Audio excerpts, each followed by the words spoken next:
नमस्कार दोस्तों, आप सभी का स्वागत है आपके अपने YouTube चैनल में। दोस्तों, आज हम हिंदी प्रैक्टिस करने वाले हैं। दोस्तों, इस वीडियो में हमने एनसीईआरटी और एससीईआरटी दोनों को समाहित किया हुआ है।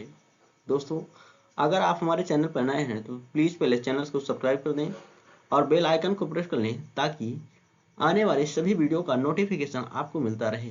दोस्तों, तो चलो शुरू करते हैं आज के लिए।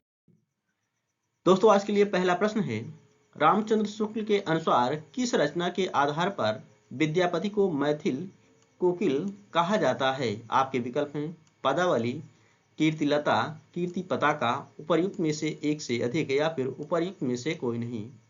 दोस्तों, इसका सही विकल्प हो जाएगा विकल्प ए पदावली। दोस्तों, पदावली की रचना मैथिली भाषा में की गई थी, याद रखना है दोस्तों। निम्नलिखित में से कौन असंगत है? दोस्तों, ज्ञानदेव अग्निहोत्री शुतुरमुर्ग बिल्कुल सही है, सर्वेश्वर दयाल सक्सेना बकरीद बिल्कुल सही है, भीष्म साहनी मुआवजे बिल्कुल सही है। तो दोस्तों, हमसे पूछ रहा था कौन सा असंगत है, तो कोई भी असंगत नहीं है, तो इसका सही विकल्प हो जाएगा विकल्प ई उपर्युक्त में से कोई नहीं। साहित्य जनसमूह के हृदय का विकास है, यह परिभाषा किसकी है? आपके विकल्प हैं भारतेंदु हरिश्चंद्र, बालकृष्ण भट्ट, महावीर प्रसाद द्विवेदी, उपर्युक्त में से एक से अधिक या फिर उपर्युक्त में से कोई नहीं। दोस्तों, यह सही विकल्प हो जाएगा इसका बी बालकृष्ण भट्ट। आदिकाल को बीज वपन काल नाम किसने दिया? आपके विकल्प हैं विश्वनाथ प्रसाद मिश्र ने, रामचंद्र शुक्ल ने, महावीर प्रसाद द्विवेदी ने, उपर्युक्त में से एक से अधिक ने या फिर उपर्युक्त में से कोई नहीं। दोस्तों, इसका सही विकल्प हो जाएगा विकल्प सी महावीर प्रसाद द्विवेदी ने आदिकाल को बीज वपन काल कहा है। रामचंद्र शुक्ल के द्वारा आदिकाल को वीर गाथा काल कहा गया है। नागार्जुन द्वारा रचित मछुआरों के जीवन पर आधारित उपन्यास है। आपके विकल्प हैं वरुण के बेटे, बलजनमा, रत्नाथ की चाची, उपर्युक्त में से एक से अधिक या फिर उपर्युक्त में से कोई नहीं। दोस्तों, इसका सही विकल्प हो जाएगा विकल्प ए वरुण के बेटे नागार्जुन द्वारा रचित मछुआरों के जीवन पर आधारित उपन्यास है। पहला गिरमिटिया उपन्यास विशेषकर किस पर केंद्रित है? आपके विकल्प हैं विनोबा भावे के, महात्मा गांधी के, जवाहरलाल नेहरू पर, उपर्युक्त में से एक से अधिक पर या फिर उपर्युक्त में से किसी पर नहीं। दोस्तों, इसका सही विकल्प हो जाएगा विकल्प बी महात्मा गांधी पर पहला गिरमिटिया उपन्यास का आधारित है। कामकुंठा की शिकार स्त्री के चरित्र का चित्रण किस उपन्यास में किया गया है? आपके विकल्प हैं जिंदगी नामा, शेष यात्रा, सूरजमुखी के अंधेरे के, उपर्युक्त में से एक से अधिक या फिर उपर्युक्त में से कोई नहीं। दोस्तों, इसका सही विकल्प हो जाएगा विकल्प सी सूरजमुखी अंधेरे के। क्या स्त्री होना कोई पाप है? उपर्युक्त संवाद किस कहानी से संबंध है? आपके विकल्प हैं लाल पान की बेगम, आकाशदीप, परिंदे, उपर्युक्त में से एक से अधिक या फिर उपर्युक्त में से कोई नहीं। दोस्तों, इसका सही विकल्प है विकल्प बी आकाशदीप। चंद्रदेव से मेरी बातें हिंदी साहित्य की पहली कहानी थी जिसने अपनी समय की राजनीति और अर्थनीति को केंद्रीय कथ्य बनाया। यह कथन किसका है? आपके विकल्प हैं नामवर सिंह, मधुरेश, भवदेव पांडे, उपर्युक्त में से एक से अधिक या फिर उपर्युक्त में से कोई नहीं। दोस्तों, यह कथन भवदेव पांडे जी का है, तो इसका सही विकल्प हो जाएगा विकल्प सी भवदेव पांडे। निम्नलिखित में से कौन सी कहानी राजी सेठ की है? दोस्तों, आपके विकल्प हैं समानांतर चलते हुए, अपने दायरे, गलत होता पंचतंत्र, उपर्युक्त में से एक से अधिक या फिर उपर्युक्त में से कोई नहीं।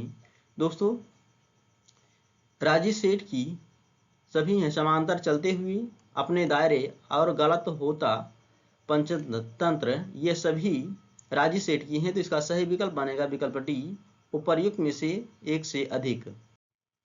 नई कविता की प्रमुख प्रवृत्ति है। दोस्तों, आपको बताना है कि नई कविता की प्रमुख प्रवृत्ति क्या है। आपके विकल्प हैं बौद्धिकता का प्राधान्य, यथार्थवाद का अति आग्रह, कुंठा, निराशा, संदेह की अभिव्यक्ति, उपर्युक्त में से एक से अधिक या फिर उपर्युक्त में से कोई नहीं। दोस्तों, इसका सही विकल्प हो जाएगा विकल्प डी उपर्युक्त में से एक से अधिक, क्योंकि नई कविता की प्रमुख प्रवृत्तियां बौद्धिकता का प्राधान्य, यथार्थवाद का अति आग्रह, कुंठा, निराशा और संदेह की अभिव्यक्ति सभी हैं। तोड़ने ही होंगे मठ और गढ़ सब, ये किनकी पंक्तियां हैं? आपके विकल्प हैं नागार्जुन, रघुवीर सहाय, मुक्तिबोध, उपर्युक्त में से एक से अधिक या फिर उपर्युक्त में से कोई नहीं। दोस्तों इसका सही विकल्प हो जाएगा विकल्प सी, मुक्तिबोध। जमीन पक रही है किसकी कविता संग्रह है? आपके विकल्प हैं नागार्जुन, नरेश मेहता, केदारनाथ अग्रवाल, उपर्युक्त में से एक से अधिक या फिर उपर्युक्त में से कोई नहीं। दोस्तों इसका सही विकल्प हो जाएगा विकल्प ई, उपर्युक्त में से किसी की नहीं, क्योंकि जमीन पक रही है दोस्तों यह कविता संग्रह है केदारनाथ सिंह की, जबकि ऑप्शन में दिया है केदारनाथ अग्रवाल। तो इसका सही विकल्प बनेगा विकल्प ई, उपर्युक्त में से कोई नहीं। आचार्य रामचंद्र शुक्ल ने छायावाद के किस कवि को मधुमयी प्रतिभा और जागरूक भावुकता का कवि कहा है? आपके विकल्प हैं पंत, प्रसाद, निराला, उपर्युक्त में से एक से अधिक या फिर उपर्युक्त में से कोई नहीं। दोस्तों इसका सही विकल्प हो जाएगा विकल्प बी, प्रसाद।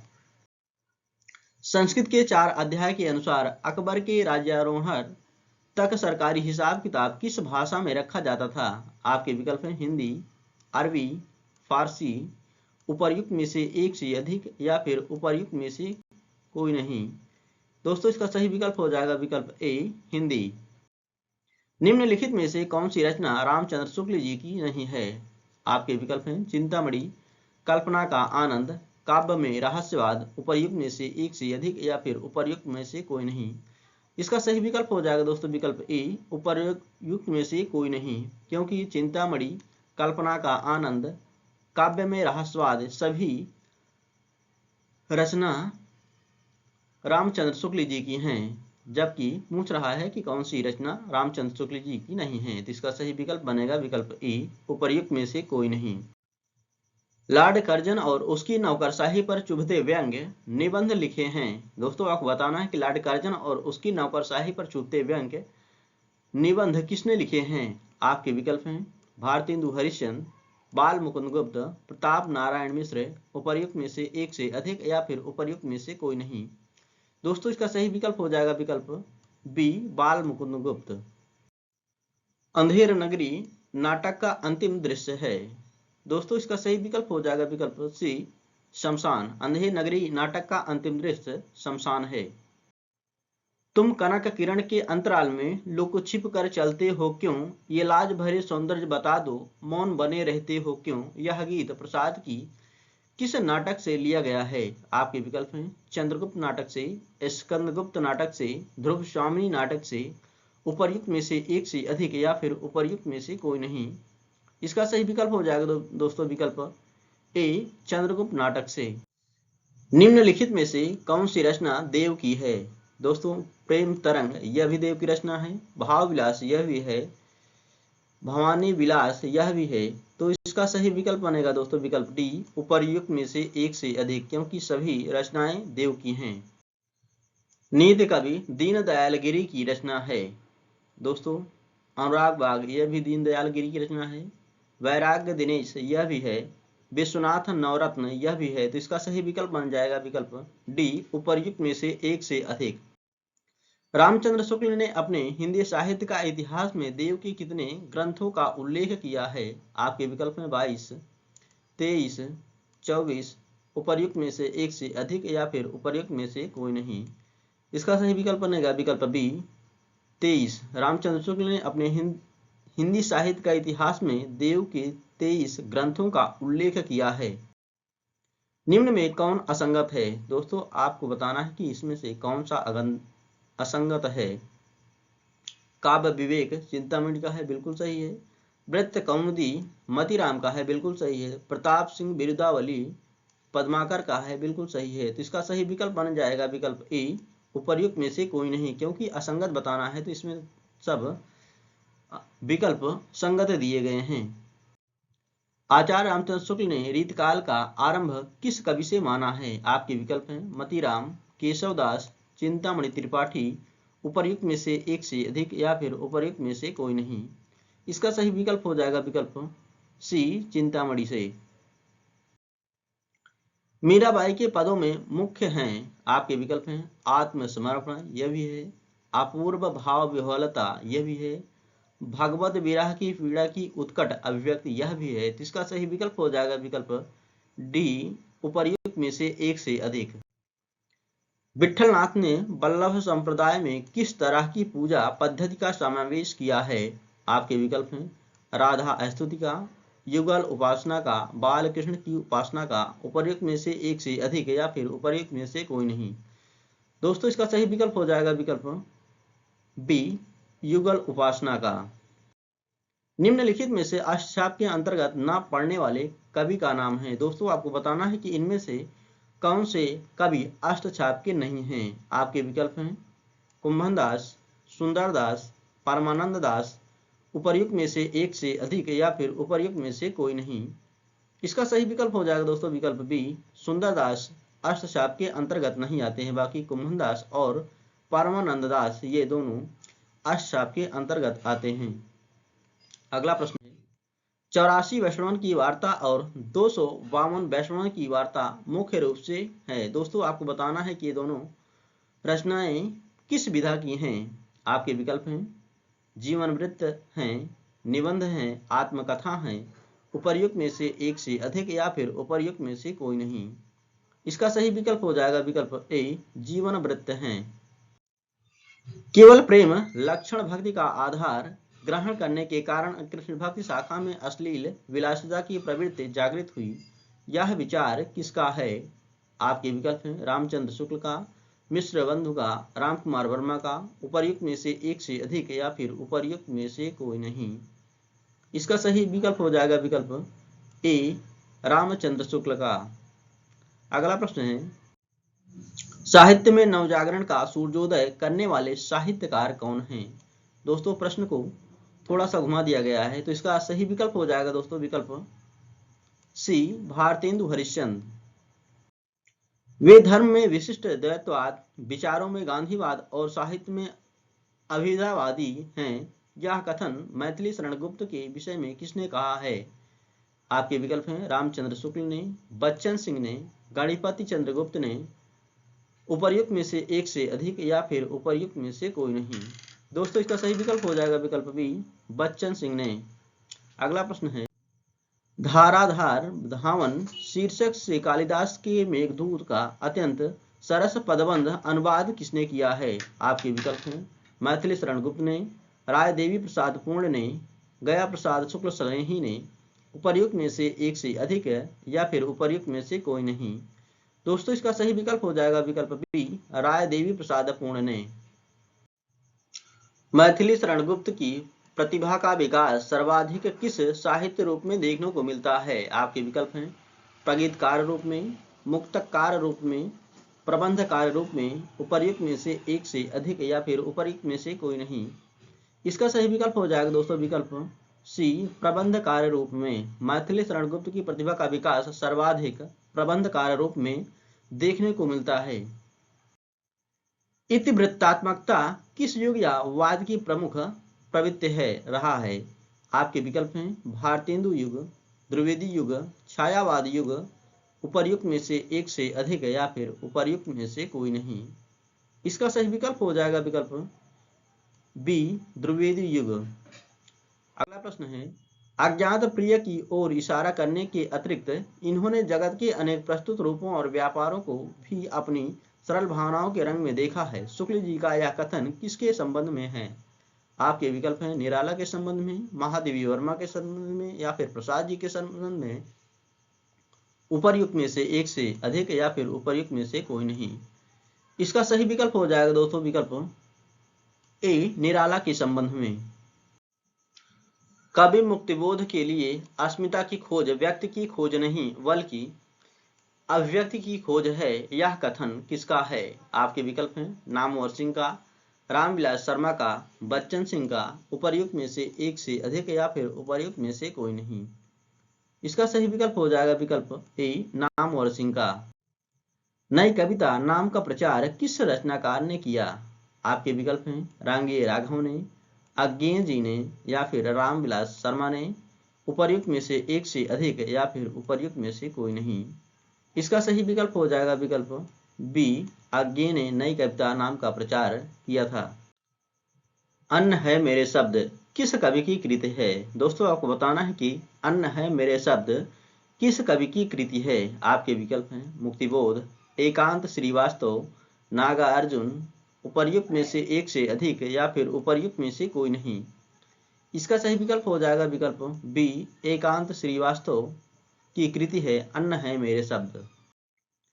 अभिज्ञान शाकुंतलम का हिंदी अनुवाद किसने किया है? आपके विकल्प हैं धर्मवीर भारती, प्रभाकर माचवे, राजा लक्ष्मण सिंह, उपर्युक्त में से एक से अधिक या फिर उपर्युक्त में से कोई नहीं। इसका सही विकल्प हो जाएगा विकल्प सी, राजा लक्ष्मण सिंह। ना खास हिंदी न खास उर्दू, जबान गोया मिली जुली हो, यह कथन किसका है? आपके विकल्प हैं भारतेंदु हरिश्चंद्र का, राजा लक्ष्मण सिंह का, शिव प्रसाद सितारे हिंद का, उपर्युक्त में से एक से अधिक या फिर उपर्युक्त में से कोई नहीं। इसका सही विकल्प हो जाएगा विकल्प सी, शिव प्रसाद सितारे हिंद का यह कथन है। अगला प्रश्न है अंधा युग नाटक में कुल कितने अंक हैं? आपके विकल्प हैं 3, 5, 7 या फिर उपर्युक्त में से एक से अधिक या फिर उपर्युक्त में से कोई नहीं। दोस्तों इसका सही विकल्प हो जाएगा विकल्प बी, अंधा युग नाटक में कुल 5 अंक हैं। यथार्थवाद और छायावाद निबंध के रचयिता हैं। आपके विकल्प हैं जयशंकर प्रसाद, शांत प्रिय द्विवेदी, नंद दुलारे वाजपेयी, उपर्युक्त में से एक से अधिक या फिर उपर्युक्त में से कोई नहीं। दोस्तों इसका सही विकल्प हो जाएगा विकल्प ए, यथार्थवाद और छायावाद निबंध के रचयिता जयशंकर प्रसाद जी हैं। अगला प्रश्न है प्रभाकर क्षोत्रिय की आलोचनात्मक रचना है। दोस्तों कविता की तीसरी आंख यह भी आलोचनात्मक रचना है प्रभाकर क्षोत्रिय की। काल यात्री है कविता, यह भी आलोचनात्मक रचना है। रचना एक यातना है, यह भी है। तो इसका सही विकल्प हो जाएगा विकल्प डी, उपर्युक्त में से एक से अधिक। अगला प्रश्न है कवियों की उर्मिला विषयक उदासीनता निबंध के लेखक हैं। आपके विकल्प हैं हजारी प्रसाद द्विवेदी, बालकृष्ण भट्ट, महावीर प्रसाद द्विवेदी, उपर्युक्त में से एक से अधिक या फिर उपर्युक्त में से कोई नहीं। दोस्तों इसका सही विकल्प बनेगा विकल्प सी, महावीर प्रसाद द्विवेदी कवियों की उर्मिला विषयक उदासीनता निबंध के लेखक हैं। अगला प्रश्न है निर्मल वर्मा कृत चीवरों पर चांदनी है। दोस्तों आपको बताना है कि यह किस विधा की रचना है। आपके विकल्प हैं उपन्यास, यात्रा वृत्तांत, जीवनी, उपर्युक्त में से एक से अधिक या फिर उपर्युक्त में से कोई नहीं। इसका सही विकल्प हो जाएगा विकल्प बी, यात्रा वृत्तांत। अगला प्रश्न है आनंद कादम्बरी कहाँ से प्रकाशित होती थी। आपके विकल्प हैं कलकत्ता से, बनारस से, मिर्जापुर से, उपर्युक्त में से एक से अधिक या फिर उपर्युक्त में से कोई नहीं। दोस्तों इसका सही विकल्प हो जाएगा विकल्प सी, मिर्जापुर से आनंद कादम्बरी पत्रिका प्रकाशित होती थी। दोस्तों यह 1881 ईस्वी में शुरू हुई थी और इसके संपादक थे बद्री नारायण चौधरी प्रेमघन। भीष्म साहनी को किस पुस्तक के लिए साहित्य अकादमी पुरस्कार दिया गया था। आपके विकल्प हैं हानूस, तमस, झरोखे, उपर्युक्त में से एक से अधिक या फिर उपर्युक्त में से कोई नहीं। दोस्तों इसका सही विकल्प हो जाएगा विकल्प बी, तमस के लिए भीष्म साहनी को साहित्य अकादमी पुरस्कार दिया गया था। अगला प्रश्न है आज भीख में मुट्ठी भर अनाज भी दुर्लभ है, तब चारों तरफ क्यों इतनी भाप फैल रही है। गर्म रोटी की उपर्युक्त पंक्तियां किसकी हैं। आपके विकल्प हैं नागार्जुन की, अरुण कमल की, नरेश सक्सेना की, उपर्युक्त में से एक से अधिक या फिर उपर्युक्त में से कोई नहीं। इसका सही विकल्प हो जाएगा दोस्तों विकल्प बी, अरुण कमल की यह पंक्तियां हैं। अगला प्रश्न है एक कहानी बाहर की दुनिया की रपट को अपने सत्य की भाषा में परिणत करती है। कहानी के संबंध में उक्त कथन किसका है। आपके विकल्प हैं निर्मल वर्मा का, नामवर सिंह का, रामचंद्र शुक्ल का, उपर्युक्त में से एक से अधिक या फिर उपर्युक्त में से कोई नहीं। दोस्तों इसका सही विकल्प हो जाएगा विकल्प ए, निर्मल वर्मा का। अगला प्रश्न है लड़कियां क्या है, कठपुतलियां हैं और उनके माता पिता को इस बात का गर्व है, यह किस कहानी से लिया गया है। आपके विकल्प हैं विष के दांत, बहादुर, कहानी का प्लॉट, उपर्युक्त में से एक से अधिक या फिर उपर्युक्त में से कोई नहीं। दोस्तों इसका सही विकल्प हो जाएगा विकल्प ए, विष के दांत। दोस्तों अब आज के लिए आखिरी प्रश्न है, सिखों के पवित्र धर्म ग्रंथ गुरु ग्रंथ साहब में रैदास के कितने पद संकलित हैं? आपके विकल्प हैं 35, 40, 45, उपर्युक्त में से एक से अधिक या फिर उपर्युक्त में से कोई नहीं। दोस्तों इसका सही विकल्प हो जाएगा विकल्प बी 40। सिखों के पवित्र ग्रंथ गुरु ग्रंथ साहब में रैदास के 40 पद संकलित हैं, जबकि कबीर दास के 224 पद संकलित हैं। याद रखना है दोस्तों। बस आज के लिए इतना है दोस्तों, मिलते हैं नेक्स्ट वीडियो में। Thank you so much.